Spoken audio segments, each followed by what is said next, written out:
ద్వితీయోపదేశకాండం 33వ అధ్యాయము 29వ వచనం. ఇజ్రాయేలు, నీ భాగ్యం ఎంత గొప్పది! యెహోవా రక్షించిన నిన్ను పోలిన వాడెవడు?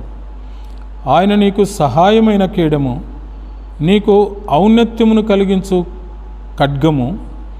నీ శత్రువులు నీకు లోబడినట్టుగా వారు వేషము వేయుదురు, నీవు వారి ఉన్నత స్థలములను త్రొక్కుదువు. ద్వితీయోపదేశకాండము 32వ అధ్యాయము 39వ వచనం. ఇదిగో, నేనే దేవుడను, నేను తప్ప వేరొక దేవుడు లేడు. దేవునికి మహిమ కలుగును గాక. క్రీస్తునందు ప్రియమైన దేవుని సంగమా, దేవుని ప్రజలారా, దేవుని మహాగొప్ప ఉన్నతమైన కృపను బట్టి మరొక మారు దేవుని వాక్యం ధ్యానించడానికి త్రియక దేవుడు మనకు అనుగ్రహించిన గొప్ప ధన్యతను బట్టి, కృపను బట్టి దేవునికి స్తుతులు చెల్లిస్తూ ఉన్నాను. ద్వితీయోపదేశకాండం. మోషే భక్తుడు తన చివరి కాల దినములలో కనాను వారు ప్రవేశించకముందు మరొక మారు ధర్మశాస్త్రం అంతటినీ వారికి గుర్తు చేస్తున్నాడు. అందుకే ద్వితీయోపదేశకాండం అంటే repetition of the book of law. ఆయన మరలా రిపీట్ చేస్తున్నాడు. రిపీట్ చేయడం అంటే వారికి గుర్తు చేస్తూ ఉన్నాడు. 12 గోత్రములను ఆశీర్వదించాడు. అన్నీ ముగిసిన తర్వాత చాలా గొప్ప మాట ఈ ద్వితీయోపదేశకాండం చివరి అధ్యాయమునకు ముందు 33వ అధ్యాయము 29వ వచనం. నాకు చాలా ఇష్టమైన పదం ఇది, ఇష్టమైన వాక్య భాగం. ఇజ్రాయేలు, నీ భాగ్యం ఎంత గొప్పది! యెహోవా రక్షించిన నిన్ను పోలిన వాడేవాడు. ఇక వారు ఐగుప్తు నుంచి బయటికి వచ్చిన తర్వాత ఎర్ర సముద్రం దాటిన పిదప మోషే భక్తుడు, ఇశ్రాయేలీయులు, వారి సిస్టర్, కుటుంబ సభ్యులందరూ పాడిన గొప్ప పాట తెలుసు కదా. ఆ పాటలోని ఒక వచనం మోషే భక్తుడు అంటాడు, యెహోవా, వేల్పులలో నీ వంటివాడు ఎవడు? నేను అంటాను, మనల్ని మించిన ధన్యులు లేరండి లోకంలో. ఎందుకంటారా?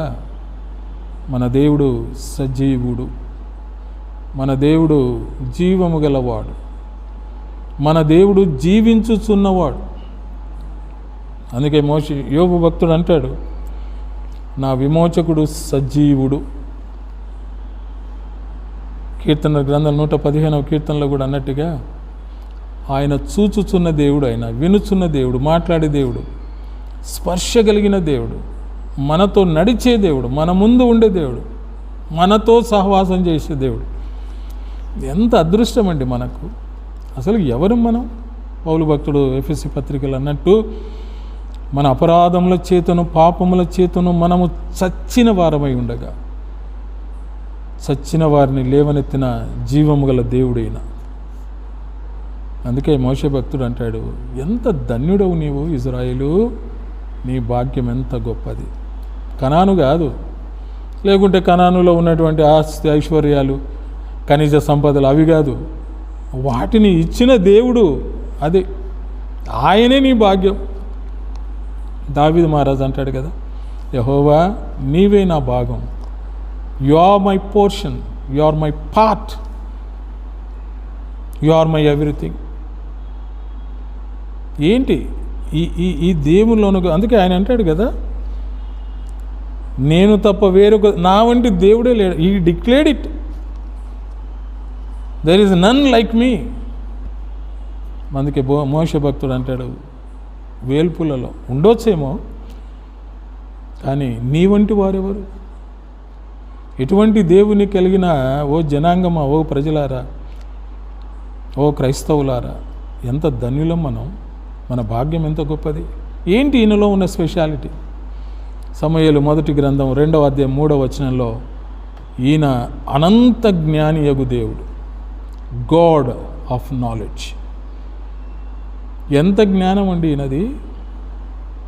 ఈ సృష్టిని చేసిన జ్ఞానం ఆయనది, మాట ద్వారా. నిజమే. మరి మనం దేవుని సృష్టిని చూసినప్పుడు ఎంత ఆశ్చర్యమో కదా. కొన్ని ప్రాంతాలకు మనం వెళ్ళినప్పుడు సైట్ సీయింగ్ అంటాం, కొన్ని ప్లేసెస్ టూరిస్ట్ ప్లేసెస్ అంటుంటారు. ఆ ప్రదేశాలు చూస్తుంటే దేవుడు సృష్టి నిజంగా మన అంటుంటారు కదా, ఈ 2 కళ్ళు చాలవండి. నిజమే కాదు, 2 కళ్ళు కాదు, ఎన్ని కళ్ళైనా చాలు. ఎంత ఆయన కలుగును కాక అన్నాడు అంతే. There is the matter close. ఆయన చేసినటువంటి ఈ సృష్టి, మనం ఎంత మూర్ఖులం అంటే, ఎంత పనికిమాలినం అంటే, ఈ సృష్టిని చూసి మనం తన్మయులమైపోయి కర్తను మర్చిపోయి దీన్ని చేస్తున్నాం. మనం ఈ సృష్టి ఇంత బాగుంటే దీన్ని చేసిన ఆయన ఇంకెంత బాగుంటాడు, అది ఆలోచించటంలే మనం. అక్కడ మన విజ్ఞానాన్ని కోల్పోతున్నాం. అందుకే పౌలు అంటాడు రోమా పత్రికలో, సృష్టికర్తను విడిచి సృష్టిని. అందుకే చేయరాని కార్యాలు చేయడానికి భ్రష్ట మనసుకు ఆయన అప్పగించేశారు. మన దేవుడు ఆయన అనంత జ్ఞాని. మొదటిది. రెండవది, కొరింథీయులకు పౌలు భక్తుడు రాసిన 2వ పత్రిక 13వ అధ్యాయం 11వ వచనం. ఆయన ప్రేమపూర్ణుడగు దేవుడు, గాడ్ ఆఫ్ లవ్. దేవుడు ప్రేమ అంటేనే దేవుడు, దేవుడు అంటేనే ప్రేమ. ఎంత ప్రేమ, ఎంతో ప్రేమించాడు. ఎంత ప్రేమించాడు? అందుకే ఆయన ప్రేమలో త్యాగం ఉంది. ఎంత ప్రేమించాడండి, కుమారుని ఇచ్చేసాడు. ఇంకా దానికి మించి ఏం కావాలి? అందుకే యేసుప్రభు అంటాడు కదా యోహాను సువార్తలో, తన స్నేహితుని కొరకు తన ప్రాణం పెట్టువానికంటే మిన్నైన ప్రేమ లేదంటాడు ఆయన. Love sacrifice, love gives life, it won't kill. ప్రేమ చంపదు, ప్రేమ చచ్చిపోద్ది. చచ్చిపోద్ది ఇన్ ద సెన్స్ ప్రాణం పెట్టేస్తుంది. అది ప్రేమ, అది త్యాగం. మన దేవుడు తన కుమారుని మనకిచ్చాడు. ఆ యేసు ప్రభువే ప్రేమకు ప్రతిరూపంగా తన ప్రాణాన్ని ఇచ్చేశాడు. ఆయన ప్రేమ గల దేవుడు. నీ భాగ్యం ఎంత గొప్పదో తెలుసా? నిన్ను ద్వేషించేవాడు కాదు ఈయన, నిన్ను హింసించేవాడు కాదు. నీవు ఏదైనా వంకర క్రియలు చేస్తే మాత్రం హీ వోంట్ స్పేర్. ఆయన శిక్షిస్తాడు ఖచ్చితంగా. అయితే ఆయన ప్రేమ చాలా గొప్పది. మూడవది, పేతురు భక్తుడు రాసిన 1వ పత్రిక 5:10లో ఆయన సర్వకృపానిధి యగు దేవుడు. He is the God of all grace, gracious God, gracious Lord, gracious Father. కృప అంటే నీవు అడగకపోయినా, నేను అడగకపోయినా, నీవు చేయకపోయినా, నేను చేయకపోయినా చేసింది ఇచ్చిందే కృప. రక్షించమని నీవు నేను అడగకపోయినా మనల్ని రక్షించాడు చూడు, అది కృప. మన దగ్గరికి వచ్చి మనల్ని రక్షించాడు చూడు, ఏదేదో మాయమంత్రాలు చేసి అలా చేయలే ఆయన. ఆయన మన మధ్యకు వచ్చి తన ప్రేమను చూపి మనలను ఆయన రక్షించాడు. అది కృప అంటే. ఎంత కృప అది? సర్వకృపానిధి యగు దేవుడు, సర్వకృపానిధి యగు ప్రభువా, సకల చరాచర సంతోషము స్తోత్రము చేసి స్తుతించెదము. ఆయన సర్వకృపానిధి యగు దేవుడు. అందుకే ఆయనను స్తుతిస్తాం. ఎంత గొప్పది నీ భాగ్యం.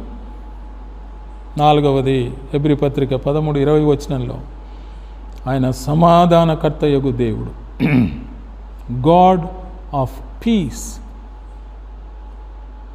మనల్ని సమాధాన పరిచాడు, తనతో మనల్ని సమాధానపరుచుకున్నాడు. ఎలా? నీవు నేను శత్రువులం, సాతాను స్నేహితులమై ఉండగా ఆయన మనకు శత్రువు అయ్యాడు. అయితే సాతాను బంధకాల నుంచి మనల్ని విడిపించి తనతో మనల్ని స్నేహితులనుగా చేసుకున్నాడు. ఆయన సమాధానకర్త యగు దేవుడు. ఇజ్రాయేలు, నీ శత్రువైన ఐగుప్తు నుంచి నీ దేవుడు ఆయన విమోచించి నిన్ను తనకు స్నేహములో నీకు ఆయన నీ స్నేహితుడిగా మారిపోయాడు, నీకు సమాధానం ఇచ్చాడు.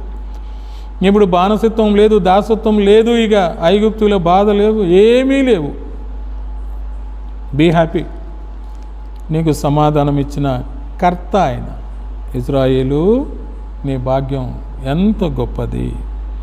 అదే 33వ అధ్యాయం 26వ వచనంలో అంటాడు, యెషూరూను, దేవుని పోలిన వాడెవడునూ లేడు. ఇజ్రాయేలు, నీ దేవుని పోలిన దేవుడు లేడు. అంతే. ఇక ఓ క్రైస్తవ జనాంగమా, నిన్ను రక్షించిన యేసు క్రీస్తును పోలిన రక్షకుడు లేడు, దేవుడు లేడు.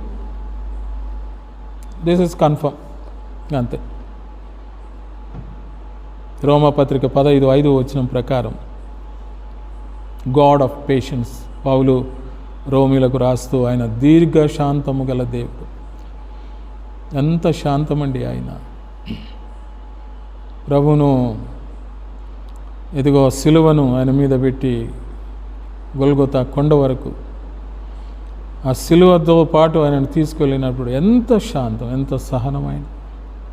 అందుకే కదా ఆయన దీర్ఘశాంతమే. ఇప్పటికీ కూడా ఎవరు కూడా నశించిపోకూడదని ఆయన ఎందుకు ఆలస్యం చేస్తున్నాడంటే దీర్ఘశాంతం. అందరూ అంతటా మారు మనసు పొంది రక్షింపబడాలని. ఆయన వచ్చాడు అనుకోండి, ఇక ఇబ్బంది, కష్టమే.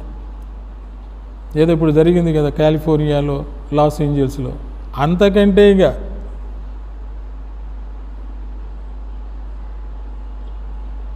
దేవుడు దీర్ఘశాంతము గలవాడు. ఇప్పుడు మనం ఇంకా జీవిస్తున్నాం.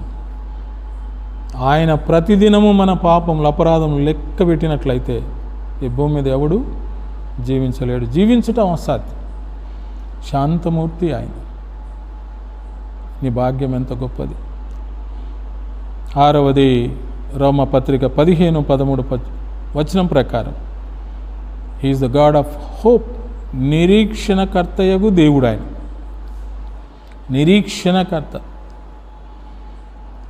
ఇంకా తన దగ్గరకు రావాలని ఆయన నిరీక్షిస్తూ ఉన్నాడు. మనం దేని కొరకు నిరీక్షిస్తున్నాం? ఆయన రాజ్యంలోనికి వెళ్ళాలని ఎప్పుడు వస్తాడో ఆయనని మనం నిరీక్షిస్తున్నాం. ఈయన ఇదిగో రక్షింపబడిన వాడు ఇష్టానుసారంగా జీవిస్తూ ఉన్నాడు. వీడు మరలా నా దగ్గరికి ఎప్పుడు వస్తాడని నిరీక్షణ గలవాడు ఎదురు చూస్తూ ఉన్నాడు. ఇంకా తనని ఎరగని ప్రజల కొరకు ఆయన నిరీక్షణ గలవాడే ఆయన ఎదురు చూస్తూ ఉన్నాడు. నిన్ను దేవుడు ఐగుప్తులో నుంచి తీసుకొని పిలుచుకొని వచ్చినప్పుడు, ఇజ్రాయేలు, నువ్వు ఎంతవరకు నీ దేవునికి నమ్మకంగా ఉన్నావు? ఈ చివరి ఘట్టం వరకు వచ్చారు కదా. అవిధేయులైన వారి శవములు అరణ్యంలో రాలిపోయాను. కారణం ఏంటంటే దేవుని మర్చిపోయారు వారు. కనుక ఇంకా తన దగ్గరికి ఆయన తనతో పాటు ఉండాలనే ఆయన నిరీక్షణ కలిగిన వాడుగా ఉన్నాడు. చివరిగా he is the God of glory. అపోస్తుల కార్యములు 7వ అధ్యాయం 2వ వచనం, ఆయన మహిమ స్వరూపియగు దేవుడు. నువ్వు చేస్తే కాదు దేవుడు, నిన్ను చేశాడు కనుక ఆయన దేవుడు. నేను దేవుని చేస్తా, నేను చేసిన దేవుని నువ్వు పూజించాలా, నువ్వు దానిని నో నో నో నో. అసలు you are nothing. You are not able to make an image of invisible God. It is a sin. అదృశ్యుడైన దేవుణ్ణి నువ్వు చేయగలవు, చేస్తాను అంటే మాత్రం అది కొంచెం ఇబ్బందికరమైన పరిస్థితి. ఆయన ఆత్మస్వరూపి. ఏదో దేవుడు ఇలా ఉన్నాడు అలా. Don't imagine the image of God. ఎలా ఉన్నాడు? నీలా ఉన్నాడు అంతే. ఇక నువ్వు ఎలా ఉంటావు అలాగే ఉన్నాడు. మళ్ళా నువ్వు ఆయనను చేయడం ఏంటి? ఆ దేవుడు మహిమ స్వరూపి. ఆయనను చూడాలని చాలా ప్రయత్నం చేశారు, చాలామంది చూడలేకపోయారు. అందుకే తన కుమారుని పంపాడు యేసు ప్రభు. ఫిలిప్పుతో అన్నాడు, ఫిలిప్పు, నన్ను చూచినవాడు తండ్రిని చూచాడు. అదృశ్యుడైన దేవుణ్ణి మనకు బయలుపరిచాడు క్రీస్తు. అందుకే యోహాను సువార్త 1వ అధ్యాయంలో అంటాడు కదా, ఎవడు నువ్వు ఎన్నడూ దేవుని చూడలేదు కానీ తండ్రి రొమ్మును ఆయన అద్వితీయ కుమారుడే తండ్రిని బయలుపరిచాడు. దైవత్వం యొక్క సర్వ పరిపూర్ణత క్రీస్తునందు ప్రత్యక్షపరచబడింది. క్రీస్తు ఎందుకు గుప్తం చేయబడింది? యేసే దేవుని మహిమ స్వరూప ప్రత్యక్షత, అంతే. ఇక ఆయనను ఎవరు చేయలేరు. అందుకే నిన్ను నన్ను చేసిన వాడు ఆయన, తన స్వరూపమందు తన పోలిక చొప్పున. ఇజ్రాయేలు ఐగుప్తు దేవతలు దేవుళ్ళు అలాంటి వాడు కాదు నీ దేవుడు. ఇంకా భవిష్యత్తులో నువ్వు చూస్తావు, కనాన్లోనికి వెళ్ళిన తర్వాత, ఈ బార్డర్ను దాటిన తర్వాత. అటువంటి దేవుడు కాదు ఆయన. ఆయన అన్నాడు కదా, నాతో అన్నాడు, అంటే మోషేతో అన్నాడు, నేను ఉన్నవాడను అనువాడను. I am who I am. నన్ను ఎవరు చేయలే, నాకు నేనుగా ఉన్నవాడను. అది మన దేవుని గొప్పతనం. Self existent God. నువ్వు చేసుకొచ్చి నేను పెడతాను దేవుని, నో. అందుకే మోషే ఇజ్రాయేలుతో అన్నాడు, ఇశ్రాయేలు నీ భాగ్యము ఎంత గొప్పది, యెహోవా రక్షించిన నిన్ను పోలిన వాడెవడు, యెషూరును దేవుని పోలిన వాడెవడునూ లేడు. ఆయన అనంత జ్ఞాని, ఆయన ప్రేమపూర్ణుడగు దేవుడు, సర్వకృపానియగు దేవుడు, సమాధానకర్తయగు దేవుడు, దీర్ఘశాంతము గల దేవుడు, నిరీక్షణకర్తయగు దేవుడు, ఆయన మహిమ స్వరూపియగు దేవుడు. నీ భాగ్యం ఎంత గొప్పది. దేవునికి మహిమ కలుగును గాక. ఆ దేవుడే యేసుక్రీస్తు ద్వారా మన మధ్యకు వచ్చి మనల్ని రక్షించాడు. మహిమ స్వరూపిగా తండ్రి కుడి పార్శ్వమున ఆసీనుడై ఇంక మన కొరకు విజ్ఞాపన చేస్తూ ఉన్నాడు. క్రైస్తవ సంగమ, ఇశ్రాయేలుల కంటే గొప్ప భాగ్యం, ధన్యత దేవుడు మనకు అనుగ్రహించాడు. దేవునికి స్తుతులు చెల్లిస్తాం. సజీవుడైన ప్రభువును మనం కలిగి ఆయనను ఆరాధిస్తూ, ఆయనను స్తుతిస్తూ, మహిమపరుస్తూ మన విశ్వాస యాత్రను కొనసాగిస్తాం. ప్రార్థన చేసుకుందాం. కృపగల తండ్రి, మీకు స్తోత్రం నాయన. మంచి దేవుడు మాకున్నారు, మీకు స్తోత్రం. ప్రేమగల దేవుడవును మీరు మాకున్నారు, జీవము గల దేవుడవు మీరు మాకున్నారు. నిన్ను కలిగిన వారమై లోకంలో మేము జీవించడానికి సహాయం చేయమని యేసు నామమున ప్రార్థిస్తున్నాం తండ్రి. ఆమేన్.